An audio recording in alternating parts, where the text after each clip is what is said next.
Bom, amigos, com vocês então, Alcides.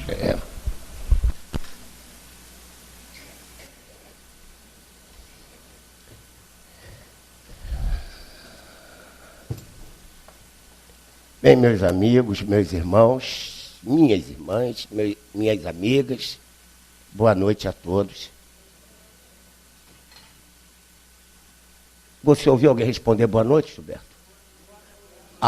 Parecem colegiais, todos medrosos. Ainda mais está chegando no final do ano, né?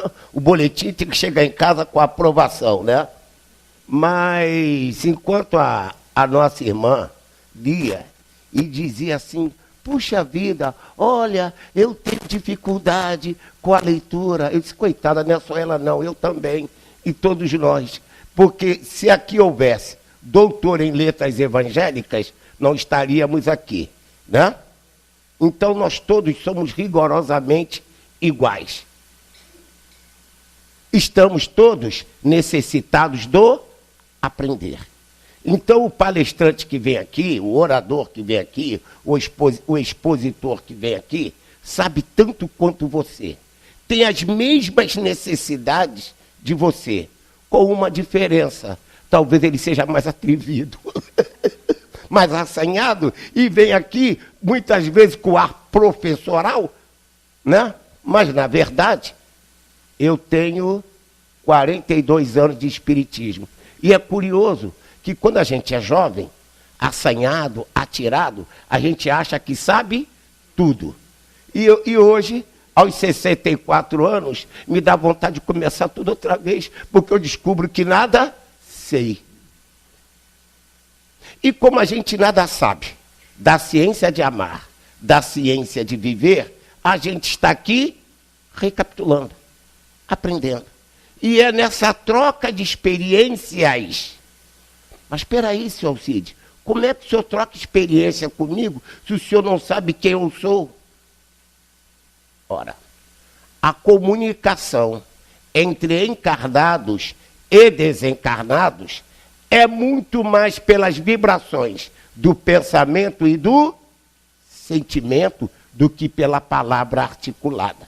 Então, quando você se predispõe a vir aqui e ouvir algum expositor, estabelece entre você e o expositor uma comunicação, uma troca de experiências.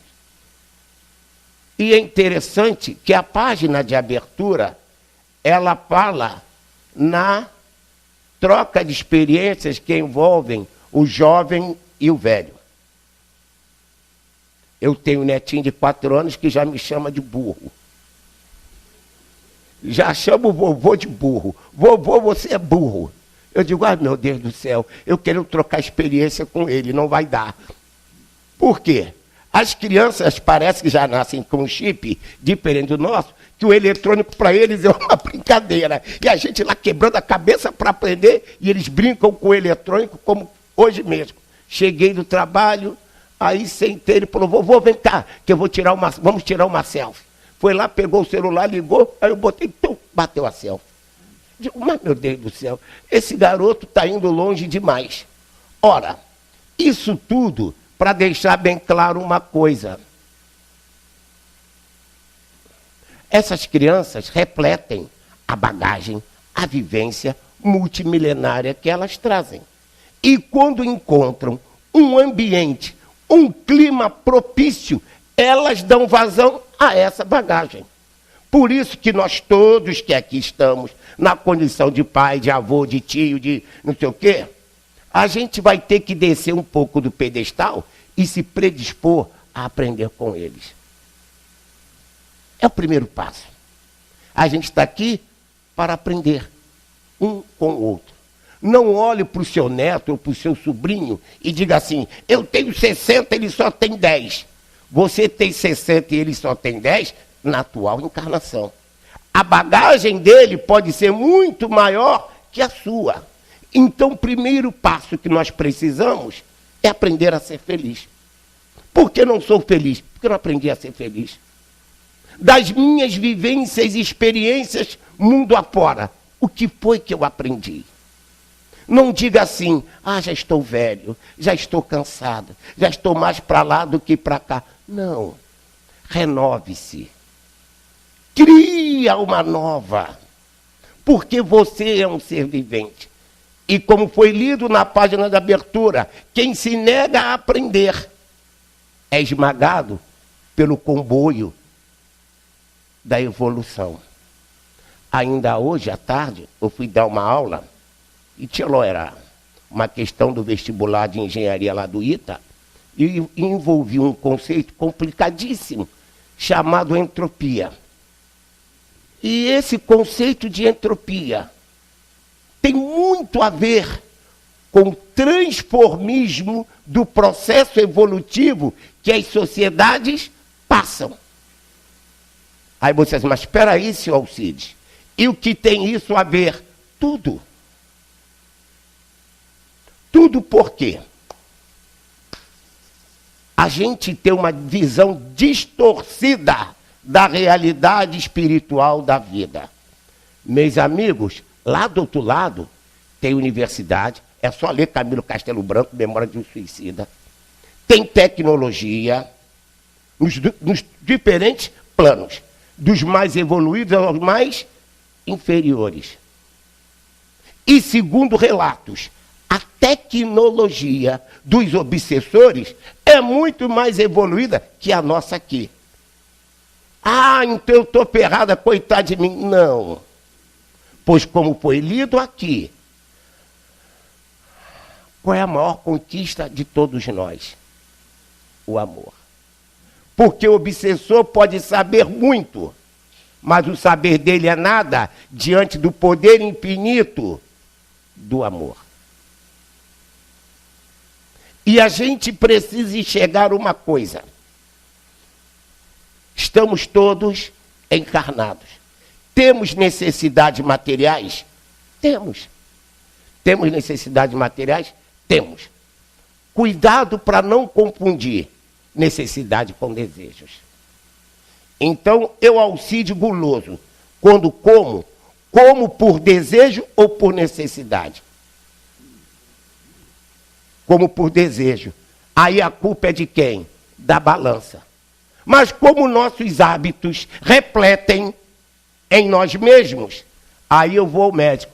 Senhor Alcide, seu fígado está com gordura. O senhor vai ter que tomar esse comprimidinho. Senhor Alcide, o senhor está precisando de uma dieta, porque o seu colesterol, o seu triglicerídeos estão altos. Aí eu chamo o médico de chato e digo, nem comer eu posso? Pode. Comer para viver e não viver para comer. São diferentes isso aí. Então todos nós temos necessidades? Temos. Mas não vamos confundir com desejos. Porque o viciado é aquele que o desejo tomou conta. Aí ele começa a arrumar desculpas para dar vazão ao seu desequilíbrio. Seu Alcide, o senhor está diabético. Então, senhor Alcide, aquele docinho, acabou. Que droga. Não posso nem comer um pedacinho de bolo.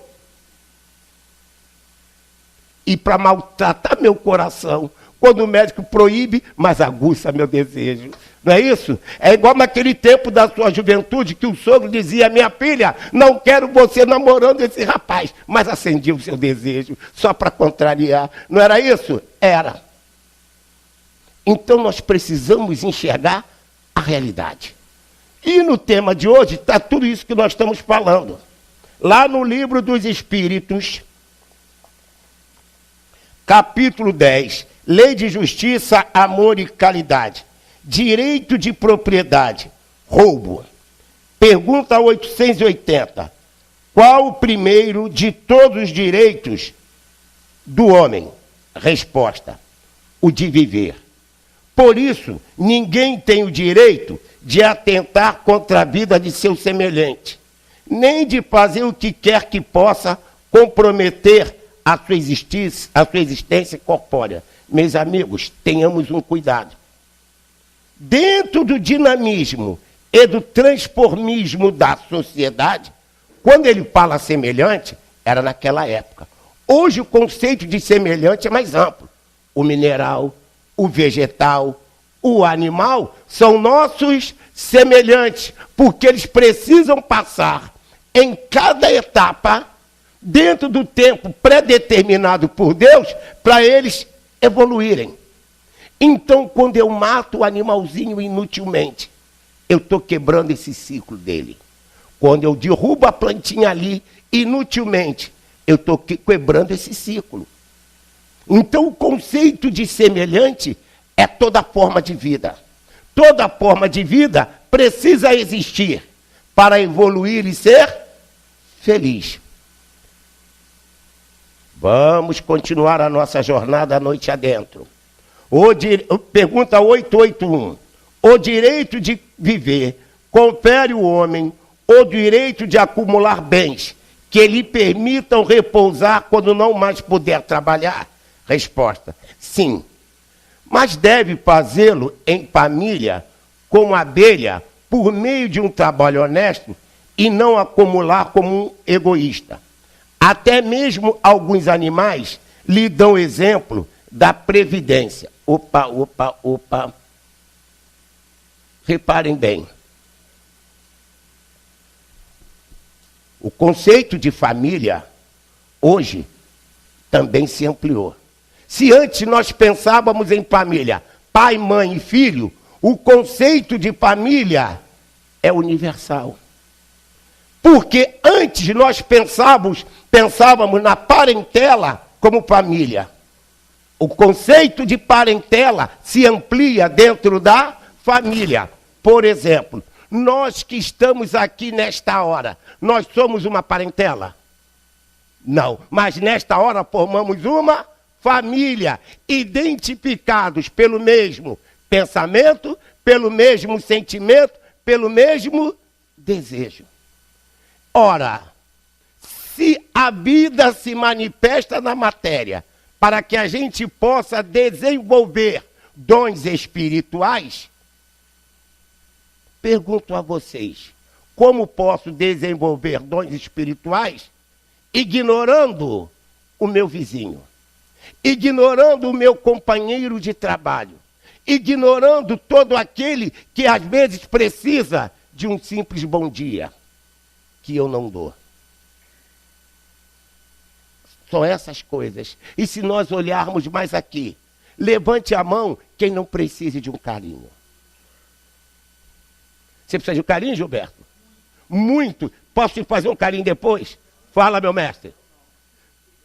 Ah, você precisa de 2 carinhos. Isso, porque se faltar um carinho, a gente se desespera. Ai de nós, se nós não tivermos um chamego.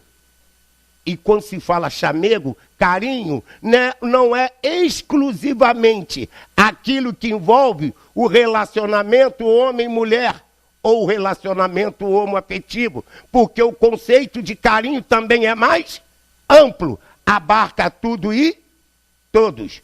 Ontem tivemos a proclamação da República. A palavra república representa um avanço enorme na concepção da estrutura da sociedade. Porque ela rompe com o direito divino de monarcas, imperadores e de uma casta. A palavra república significa coisa de todos. Ora, se é coisa de todos, é porque todos somos uma família. E nós somos herdeiros de tudo que nós fizermos. E se a gente observar, segunda-feira, dia 20 de novembro, consagrado ao Dia da Consciência Negra, o conceito de negritude também é muito mais amplo. Porque ser negro não é ter somente a pele negra, é não folgar com as injustiças, é não folgar com qualquer forma de discriminação. Esse é o direito de propriedade que nós temos, o direito de amar. Essa é a nossa única propriedade, porque nós todos estamos aqui de passagem para desenvolver dons espirituais. Vamos abrir um parênteses. Bezerra de Menezes e André Luiz. Quem morreu rico e quem morreu pobre? Quem morreu rico? André Luiz? Não, foi Bezerra de Menezes, rico de dons espirituais. Porque ele fez da medicina um canto de amor ao próximo. Ele via em todo o seu cliente um meio de ganhar dinheiro ou uma oportunidade de fazer o bem. O André Luiz, coitado, a gente viu. Se não fosse aquela mulher que ele atendeu de má vontade, nenhuma pressa ele teve. Pois é. E aí, eu me lembro sempre de uma coisa. Um dia, quando eu voltar do outro lado, alguém vai dizer, Alcide, vem cá. O que fizeste dos filhos que eu te dei? Eu vou dizer, qual dos 3 que estão lá em casa? Não, cidadão. Cada pessoa, cada aluno lá na escola, cada pessoa que assistia a sua palestra, era um filho de Deus que você estava cuidando. Então, nesta hora, eu sou seu papai. Eu sou seu papi. Porque eu passo a ser responsável por você. O que eu quero dizer com isso? Nós vivemos regime de influência mútua. Então, a palavra do palestrante é um indutor do seu comportamento. E de acordo com a palavra que ele aqui disser, ele pode induzir você a uma atitude equivocada ou não. E aí ele aí é responsável. Então, são essas riquezas. Quando a minha amiga disse assim, cadê ela? Eu li, não entendi. Não fique triste, minha amiga. Eu estou aqui porque leio e também não entendo. Você diz, mas poxa, Alcide, você lê e não entende? Não, porque se eu soubesse, eu já não estaria mais aqui. Eu estaria alguns andares mais acima. Mas como eu fui mau aluno, aqui estou. E a palavra bate e volta. Porque toda onda desperta pensamento, desperta sentimento, do mesmo teor e da mesma natureza. Tem um livro do Manuel Filomeno de Miranda, que ele narra a história de um compositor de música brasileira e que fez muitas canções de amor, que antigamente se chamava canção de fossa, agora é sofrência, não é isso? Antigamente eu estou na fossa, agora eu estou na sofrência, né? Tinha até aquela, não, da sua juventude, né, Gilberto? Aquela cantora valesca, a rainha da fossa. Ah, ouviu falar? Pois bem, o que ocorreu com esse grande compositor? Quando ele desencarnou, muitos dos espíritos que foram consolados naquelas belíssimas canções de amor foram recebê-lo. Mas, em contrapartida, eu quero crer que nós, os funkeiros, também não seremos recebidos por ninguém. Porque o direito da propriedade, da cultura, da vida, quando eu faço uma canção semeando a discórdia, a desunião, o desentendimento, os conflitos, que herança eu estou construindo? Que direitos ou que propriedades eu estou conquistando? Quando disse o nosso belíssimo Fernando Pessoa, navegar é preciso, viver não é preciso, o que é que ele está querendo cantar? As glórias de Portugal. Porque a arte de navegar exige precisão na instrumentação náutica para a chegada ao destino.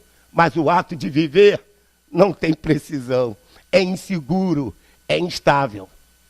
E é nessa insegurança, nessa instabilidade, que nós vamos aprender a navegar. Como leu aqui a nossa irmã, na palavra de Paulo, ainda que eu fale a língua dos anjos, se eu não tiver amor, eu nada serei. Opa! Meus amigos, amar custa dinheiro. Quem comprou 1 quilo de amor, me diga aí onde foi. Quem comprou 1 metro de amor, me diga onde foi. Quem comprou 1 litro de amor, ninguém. Porque o amor está dentro de nós. E se nós tivéssemos a capacidade de amar, o mundo seria melhor ou pior? Melhor, ninguém tem dúvida. Então, cada um de nós precisa urgentemente ter dinheiro. Se eu ganhar na Mega Sena, eu vou dizer que Deus é bom? Vou. E se eu não ganhar? Vou dizer também. Se eu tiver saúde, vou dizer que Deus é bom? Vou. E se eu não tiver? Vou dizer também. Porque tudo que se nos acontece é um ensejo ao bem. Porque se Deus fosse injusto, aí sim existiria o mal. Mas o mal não existe porque Deus é bom. Ah, seu Alcide, e essa maldade que está no mundo vai transformar-se em beleza. Ainda haverá o tempo em que nós todos veremos que viver é festejar. Viver é poder cantar a glória de ser cada vez mais e melhor um filho de Deus em estado de graça.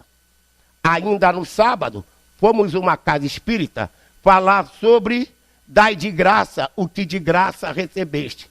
Muita gente pensa que dar de graça é não cobrar dinheiro. É muito mais do que isso. Dar de graça é estado de graça. É estado de felicidade. É estado de plenitude, de amor e de paz. Porque quem está em paz, quem está em plenitude, está em estado de... E tudo que ele faz é graça. É esse estado, é esse elan divino, que como a nossa irmã leu aqui, não basta apenas dar, se eu não tiver amor, se eu não tiver graça. Mas também o ato de dar implica no ato de receber. Existe ingratidão? Existe, porque também falta caridade em quem recebe. E diante de Deus, nós todos sabemos receber? Não, por isso todos nós somos filhos ingrato, ingrato, não grato. Não estamos em graça, porque ainda não aprendemos a amar. E em estado de graça, tanto faz ter dinheiro ou não, ter saúde ou não, porque eu estou em estado de bem-aventurança. É aquilo que o Sermão da Montanha passa. Essa é a verdadeira propriedade. É o bem que as traças não roem e ladrão não rouba. O nosso bom Vinícius de Moraes, naquele poema que ele escreveu, sabe você o que é o amor? Não sabe, eu sei. Você já chorou de dor? Pois eu chorei. Sabe andar de madrugada, tendo amada pela mão? Sabe gostar qual sabe nada? Sabe não. E é por isso que eu lhe digo, e com razão, que mais vale ser mendigo que ladrão. Você não tem alegria, nunca fez uma canção, mas a minha poesia, você não rouba não. Porque o poeta vive em estado de graça. E quem está em estado de graça tem em si a bem-aventurança, a verdadeira propriedade, e ninguém lhe rouba isso. Porque o homem é escravo das aparências, escravo da ganância, escravo da gula. A gente está vendo isso no Brasil de hoje. E a crise que o Brasil está passando hoje, o nosso querido, abençoado Brasil, a crise que ele passa, encare com serenidade, encare com lucidez, não veja nisso a perdição. É o começo de uma nova era. É o gestar da era da verdadeira propriedade. A propriedade do amor, verdadeiramente, em cada um de nós. Vamos ler mais uma perguntinha. Ah, meu Deus do céu, esse meu coração não me engana. Diz ele, o homem tem o direito de depender os bens que acumulou pelo seu trabalho? Resposta, não disse Deus, não roubarás. E Jesus, dai a César o que é de César? Comentário de Kardec. Aquilo que o homem acumula por meio de trabalho honesto constitui legítima propriedade sua, que ele tem o direito de depender, porque a propriedade que é fruto do trabalho é um direito natural tão sagrado quanto o de trabalhar e de viver. Bem, meus amigos, vamos pensar aqui mais uma vez. Uma certa ocasião, estávamos nós passando por uma dificuldade financeira. E parecia aquele momento na vida que nada parece dar certo. E, né? Aí a minha querida amada esposa disse-me assim, puxa, sabe o que eu acho engraçado? O que foi, mulher? Você vai para o centro toda semana para reunião mediúnica, sim. Você faz palestra, sim. A gente faz culto do evangelho lá. A gente ajuda tanta gente. E agora a gente está passando por isso, mulher. Se rezando está assim, Se a gente parar de rezar, vai ficar pior. Vamos continuar rezando que está bom para nós.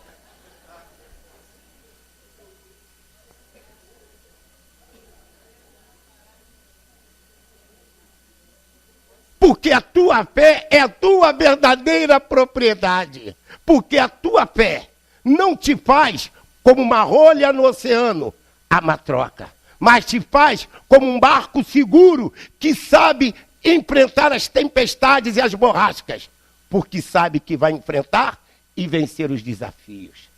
Porque um casal, quando passa pelos momentos difíceis e se une e se irmana, a relação fica mais rica, mais próspera e todo mundo é mais feliz. E vê que aquele momento difícil foi a oportunidade, o ensejo ao bem. Mas se fica você, e ela diz você, e ele diz você, a divisão, a desunião vai trazer mais desgraças, porque acumula mágoa no coração. Como disse o nosso bom Francisco de Assis, Senhor, que eu me torne inofendível. Peraí, que eu me torne inofendível. Professor, quando é que nós estamos desunidos e desamparados e separados? Quando há uma mágoa entre nós. E o que traz a mágoa é a ofensa. Mas se não há ofensa em mim, isto é, se eu estou em estado de graça, em estado de bem-aventurança, aquele estado de consciência divina, nada me atinge. Como diz o ditado, o que vem de baixo não me atinge. Isso é certo, por quê? Alguém consegue rogar praga em Bezerra de Menezes? Não pega. Mas não pega. Mas não vai pegar mesmo.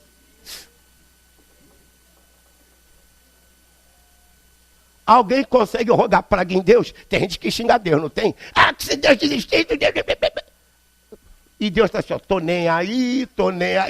E essa é a realidade. Porque você é que está se estrebuchando à toa. Você é que está jogando fora a oportunidade de aprender a amar. De desenvolver o divino que você é. Exemplo claro. Paulo de Tarso foi feliz quando riquíssimo, poderoso Senhor do Sinédrio, ou quando abandonou as formalidades da vida e alcançou os tesouros da fé. Não é ali que ele foi feliz? Foi. Lembremos-nos de Pedro. Todos nós temos medo. Medo do ladrão, medo da morte, medo da doença, medo de perder a mulher, medo de perder o marido, medo de perder o filho, medo de perder o neto. Mas ainda assim morreremos. Ainda assim perderemos o marido. Ainda assim o neto vai embora. Ainda assim tudo vai embora. Aí, o que ocorre? Lá naquele belíssimo livro do André Luiz, quando ele encontra o vovô Cláudio. O vovô Cláudio passou a perna na irmã adotiva, não foi? Foi. E estava lá com a mão cheia de lama, achando que era dinheiro. Ele com a mão cheia de lama, achando que era dinheiro. Mas a misericórdia divina é tão grande, que naquela excursão a mentora falou para o André, André, você fica aqui. E ele não gostou. Ele não gostou, porque ele queria ir para a excursão. E a mentora disse, não, André, você fica aqui. Depois ele foi entender por quê. Que era para ele encontrar o vovô Cláudio. E quando ele escuta aquela voz, é o vovô Cláudio. E agora? Eu tenho que esperar a oportunidade de me apresentar a ele. Então vocês estão vendo que a consciência é que cria a felicidade ou a tragédia na vida de cada um de nós. É a consciência que nos faz felizes ou infelizes. Vamos ler mais outra pergunta, que a vida é bela porque o amor existe. É natural o desejo de possuir? Sim. Quando o homem só deseja para si e para a sua satisfação pessoal, é puro egoísmo. Um psicanalista norte-americano o pessoal dos anos 60, da juventude dos anos 60, da juventude Paz e Amor, do movimento hippie, vai entender o que eu estou falando. O nosso psicanalista Eric Fromm escreveu um belíssimo livro, Ter ou Ser. Era uma pergunta, ter ou ser? Reparem que nós todos estamos educando terrivelmente mal as nossas crianças. Outro dia, lá na mocidade do Centro Espírita de Jacarepaguá, eu fiz a seguinte pergunta aos jovens: para que os senhores vão à escola? Todos me responderam: para ter uma profissão e ganhar dinheiro. Eu perguntei: só para isso? Reparem que nós estamos falando de jovens espíritas, pensando que ir para a escola ou para a faculdade é só para ter uma profissão e ganhar. E o outro não entra nessa história. Por isso que há uma diferença entre instrução e educação. Todo conhecimento só é educação quando desperta no cidadão comportamento ético. Aquele comportamento que faz utilizar um meio nobre para chegar a um fim nobre. Porque, em hipótese nenhuma, o bem, o justo, o belo, o divino, o sublime se mancomunam com o mal. Ah, eu fiz isso porque era... Não. Errou, errou. É preciso ter cuidado. É preciso que a gente pare de criar desculpas esfarrapadas. Pergunta 883A. Entretanto, não será legítimo o desejo de possuir, visto que aquele que tem que viver não se torna pesado para ninguém. Resposta: há homens insaciáveis que acumulam bens sem utilidade para ninguém, ou apenas para saciar suas paixões. Julgas que Deus aprova isso? Aquele que, ao contrário, junta pelo trabalho, tendo em vista socorrer os seus semelhantes, pratica a lei de amor e caridade, e Deus abençoa o seu trabalho. Novamente, vamos recorrer ao nosso bom Bezerra. Quando ele não tinha mais nada para doar àquela mulher aflita, ele doou o anel de formatura. Mas ele doou o anel de formatura com o sentimento de quem diz: vou dar o meu anel para me ver livre dessa chata, dessa pobre. Não. Ele doou com lágrimas, com amor. Porque o que valida, o que dá sentido à ação caritativa, benemérita na vida de cada um de nós, é o sentimento com que a gente dá e o sentimento com que a gente recebe. Sim, se há egoísmo, miséria em quem não sabe dar, há também egoísta e miséria em quem não sabe receber. Quantas vezes a gente sai por aí pelos sopões da vida e encontra aquele cidadão revoltado: essa porcaria que vocês têm para mim? É verdade. E nós precisamos enxergar urgentemente uma coisa: aquele que nos incomoda, aquele que nos chateia, é ele que dá sentido à oportunidade da gente provar que está melhorando. Sem ninguém nos ofender, como vamos desenvolver a riqueza de perdoar? Se ninguém nos agride, como vamos aprender a riqueza de amar? Mas, muitas vezes, vai o pai e a mãe atrás do filho: olha, tu vai passar, né, garoto? Tu vai passar, que eu paguei escola cara para você. Isso está muito caro. Você vai, se não passar, vou te botar na escola pública. É verdade. Pergunto a você: quando eu digo isto, eu estou cobrando um imposto, taxa de reconhecimento e gratidão do outro. Fazer o bem é fazer pelo simples gosto e prazer de fazer, sem esperar nada de ninguém. Outro dia lá em casa, a minha esposa perguntou assim: puxa vida, o que você espera de mim? Falei, mulher, simplesmente nada. O quê? Você não espera? Não, meu bem, pode ser que eu queira de você aquilo que você ainda não conquistou para poder me dar. O ingrato, o injusto sou eu. Então, se eu tenho, eu que aprenda a dar de mim, para que nós, eu e ela, vivamos juntos e cresçamos juntos para desenvolver os dons espirituais. Como Francisco de Assis, naquele belíssimo livro Transição Planetária, lá na colônia Redenção, que cuida do processo de transição planetária da gente. Quem aparece lá? Francisco de Assis. Ele aparece junto com Clara. E quem eram Francisco e Clara? 2 jovens apaixonados. Mas abriram mão da paixão pessoal pela paixão maior, do servir à coletividade. E permanecem juntos lá na espiritualidade, porque o amor une, o amor não separa. O amor com graça, o amor congrega. O amor fortalece, é o amor que faz na saúde e na riqueza, como disse o padre, ser fiel. É o amor. E sem amor, nada há para viver. Pois é, pois como disse o poeta, sabe você o que é o amor? Pois tente de aprender. Como disse o nosso querido Pablo Neruda, confesso que vivi. Repara que esse belíssimo título, confesso que eu vivi, não significa dizer que eu passei pela vida. Eu construí uma vida. Eu desenvolvi uma vida de encantos, de sonho. E tão inebriado, encantado de sonho e de amor, que fiz-me poeta. Não de meras palavras, mas de atitudes justas, serenas. Quem nunca viu poesia no Chico Xavier?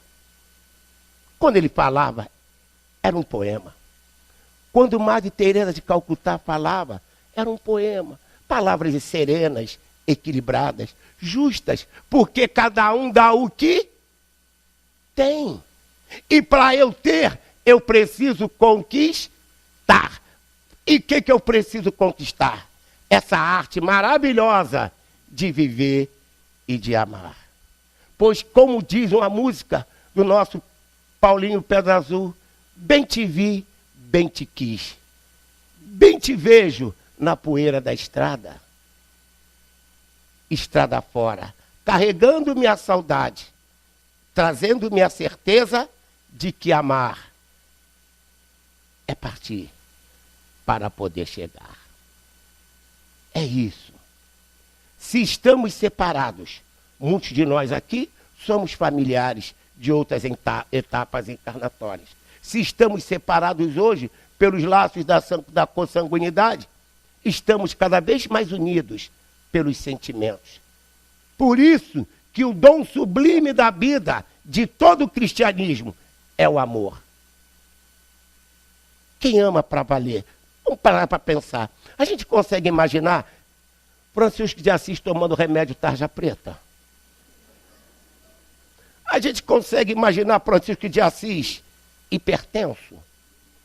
Você consegue imaginar, Gilberto? Não. Quem consegue imaginar Bezerra de Menezes em depressão? Pois não se iludam que isso que eu estou falando aqui, do outro lado tem. Nas esferas inferiores, contínuas à Terra, muitos desencarnados dão trabalho a psiquiatra, a psicólogo do outro lado. Isso é uma realidade. Tanto que o sanatório de Uberaba, na sua contraparte espiritual, que é o Sanatório Esperança, é um templo para acolher quem? Principalmente quem? Os maus religiosos.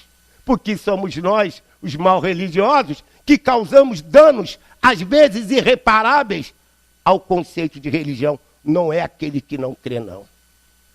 E grande parte dos obsessores de hoje ainda são frutos da Inquisição insana, insensata e infeliz, que tentou macular a grandeza e a beleza da doutrina cristã.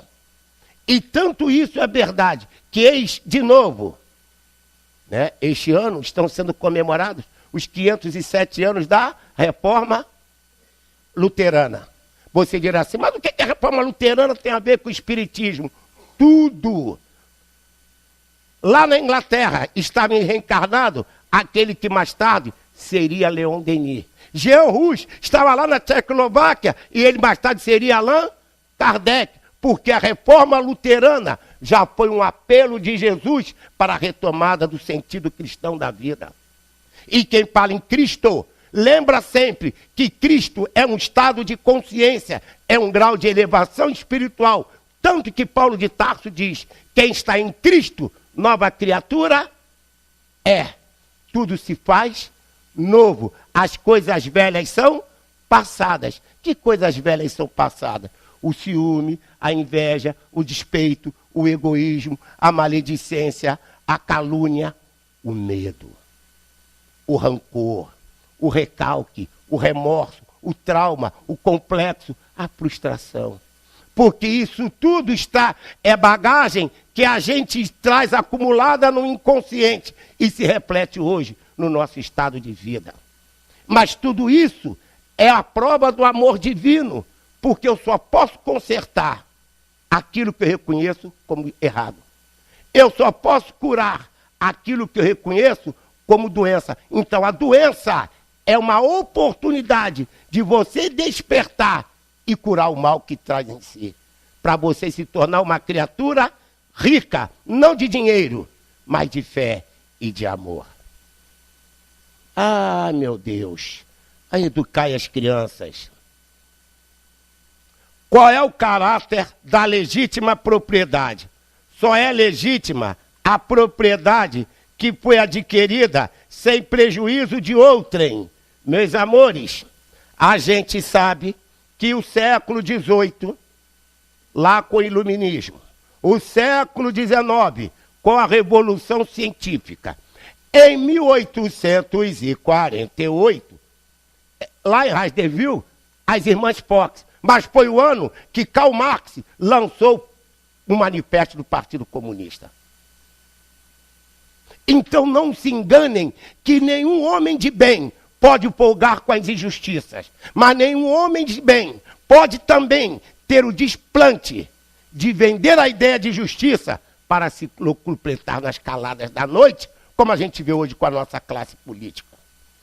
E cada vez mais tenhamos a certeza de que nunca a classe política brasileira mereceu tanta oração. Porque se eles soubessem a loucura que fazem, eles não fariam o que fazem. E o que é mais difícil, outro dia eu vi na internet um grupo de pastores dizendo ao atual presidente, Deus escolheu o senhor para governar o Brasil. Todo mundo fala em nome de Deus. Mas quem está verdadeiramente apto a anunciar o reino de Deus? É o padre? É o pastor? É o expositor espírita? Não sei. Não sei. Talvez seja o Gilberto, não é, Gilberto? Ainda não chegou, não? Jorgão, você está apto a anunciar o reino de Deus, Jorgão? Ah, é? Então tá bem. Ou é o nosso coral? Isso, está todo mundo na fila. Então, minha irmã, cadê a minha irmã que disse que estava com dúvida? Está todo mundo aqui igual a você, ó. Todo mundo aqui, ó, está perdido, desorientado. Então, o que é importante para nós? Nos dar as mãos, nos unir cada vez mais. Vamos calar as problemáticas que toda a casa espírita tem. Porque onde está o ser humano, está a limitação que ele traz em si. Vamos passar por cima de tudo isso. Vamos nos dar as mãos, vamos nos congregar, porque não basta apenas dizer que eu sou espírita, porque ser espírita é um estado de atitude, é um estado de postura, de consciência diante da vida. Assim como a gente pode dizer isso, ser negro não é apenas uma questão de pele negra, é uma questão de atitude. Porque a gente observa que o mesmo Castro Alves que cantou as belezas contra a escravidão era um homem branco. Na minha juventude, eu li um livro do Joaquim Nabuco, chamado Abolicionismo, que era um cântico pela independência e igualdade entre os homens. Porque não é a morfologia, a forma que faz o homem, é o seu psiquismo, é o seu estado de emoção, é o seu estado de consciência que traduz a sua verdadeira propriedade. Na música brasileira, há 2 exemplos disso. O movimento Black Power tinha como lema Black is Beautiful, né? Negro é lindo. E, na época, 2 irmãos judeus de olhos azuis compuseram uma música belíssima chamada Black is Beautiful. Aí a censura vetou a música e queriam prender. Aí o advogado, mas eles 2 são louros judeus, como é que eles podem ser racistas? A Tele Regina tem uma gravação belíssima da música. A outra música, o autor era o Simonal, com a letra do Ronaldo Bosco, que era branco. E o nome da música era Tributo a Martin Luther King, que dizia assim: sim, sou negro de cor, meu irmão de minha cor, o que te peço é luta sim. Luta mais, que a luta está no fim. Cada negro que for, mas o negro virá para lutar com sangue ou não. Com uma canção também se luta, irmão, ouvi minha voz. Lutai por nós. Reparem que, embora ele use o homem negro como referência, mas o fim das discriminações, sejam elas de quaisquer naturezas que forem, é de todos nós. Porque só vai haver paz e felicidade neste mundo quando todos formos verdadeiramente iguais, irmãos, que é o que somos. Porque todos somos verdadeiramente iguais. Não é a morfologia que nos define, mas é o estado de sentimento. É o estado de plenitude e de bem-aventurança, que é a única propriedade que nós temos. E ninguém vai roubar isso. Porque onde estivermos, com quem estivermos e como estivermos, seremos sempre a referência do equilíbrio e da serenidade. Quem não se comove com Chico Xavier? E ele tinha dinheiro no banco? Quem não se comove com Divaldo? Ele tem dinheiro no banco? Madre Teresa de Calcutá, quando ganhou aquele prêmio Nobel da Paz, perguntaram a ela o que ela queria. Ela disse: eu não quero jantar nem homenagem. Pegue o dinheiro e deem para os meus pobres. Mas a senhora ama tanto a pobreza? Ela, não. Eu amo os pobres, eu quero acabar com a pobreza. Mas a pobreza maior é fruto do egoísmo, da pobreza espiritual, que faz uma pessoa guardar ilegalmente e inutilmente 50 milhões de reais num apartamento. Olha quanta pobreza numa só pessoa, quanta vulgaridade, quanta banalidade. É isso que é ser negro, é lutar contra todas as injustiças, é não discriminar o irmão homossexual, é não discriminar a irmã homossexual, é não discriminar nada e ninguém, porque todos somos semente divina, filho de Deus, a caminho da luz, e o amor é a única propriedade, é a conquista que nós temos. É para isso que nós estamos aqui, que a gente possa realmente cantar como Fernando Pessoa. Navegar é preciso, viver não é preciso. Porque as provas e expiações são úteis e necessárias ao desabrochar, ao despertar do amor em nós. Puxa vida, já falei tanto de amor que já estou até cansado.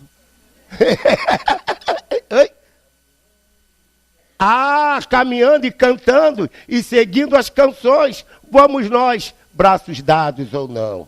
Eu sei que o Geraldo Vandré. Eu sei que é difícil para cada um de nós compreender determinadas coisas que acontecem na sociedade. Como dizer aquele pai que viu a criança dentro de casa e a bala perdida atingir a criança e matá-la? É difícil nesta hora tirar força de dentro de si e encontrar lucidez e serenidade, pois eu vi o pai lúcido e sereno dar uma entrevista. Pois não, professor.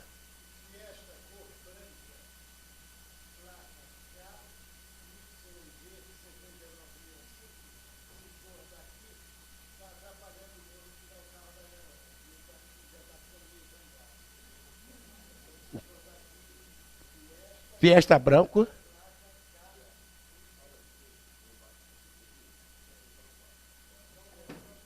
Daqui. Gente, olha aí. Fiesta branco, placa KY V7965. Se é de alguém que está presente aqui, está atrapalhando a saída de um morador. Por favor, não temos o direito. Se não somos a solução, não sejamos o problema de ninguém. Não é isso? Então, meus amigos, meus queridos irmãos, erramos todos, porque somos imperfeitos. Mas é o erro que nos faz acreditar que podemos ser melhores. Para encerrar, esse... Não se trata de prevenção nem discriminação.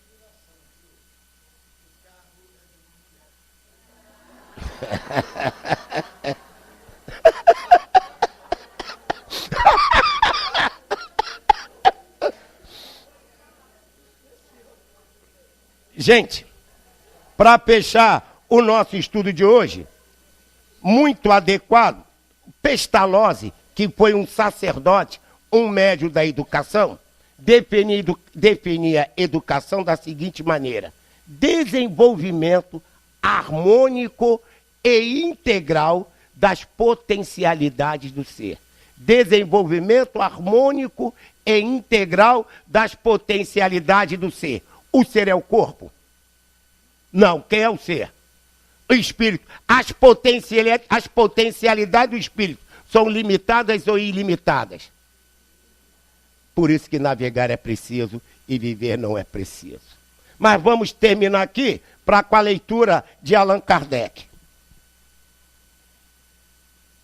Diz a pergunta no capítulo Lei do Trabalho: o homem tem direito de repousar na velhice? Resposta: sim, pois está obrigado ao trabalho apenas de acordo com as suas forças. No entanto, que fará o velho que precisa trabalhar para viver, mas está incapacitado para o trabalho? Resposta: o forte deve trabalhar para o fraco. Na falta da família, a sociedade deve tomar o seu lugar. É a lei de caridade. E falo em reforma da Previdência. Aí vem o comentário de Kardec, que é algo fenomenal, quando ele diz: não basta apenas dizer ao homem que ele deve trabalhar.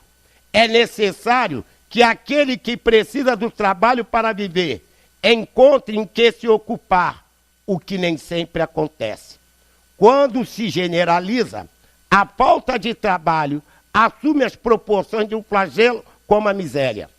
A ciência econômica procura o remédio para isso no equilíbrio entre a produção e o consumo. Mas esse equilíbrio, mesmo que seja possível estabelecer-se, sempre sofrerá intermitências, durante as quais o trabalhador também precisa continuar vivendo. A fome não pode esperar. Há um elemento a que não se tem dado o devido valor e sem o qual a ciência econômica não passa de simples teoria: a educação.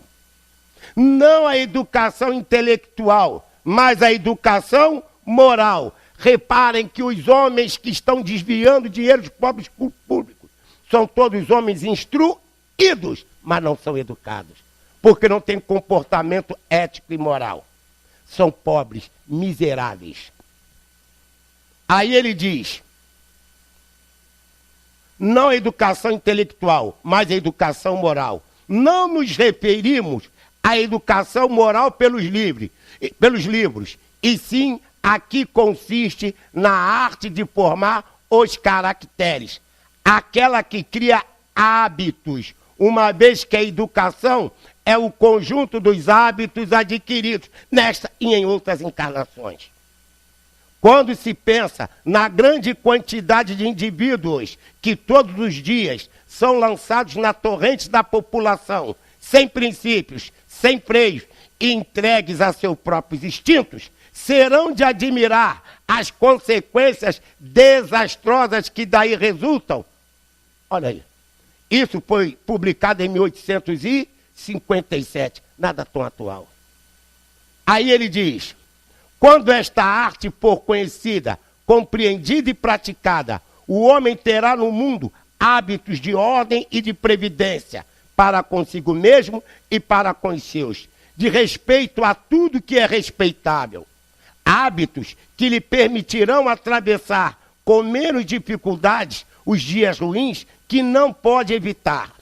A desordem e a imprevidência são duas chagas que só uma educação bem entendida pode curar. Eis aí o ponto de partida, o elemento real do bem-estar, a garantia de segurança de todos. Meus amigos, muito obrigado a todos. Que a paz de Deus esteja sempre conosco. Obrigado.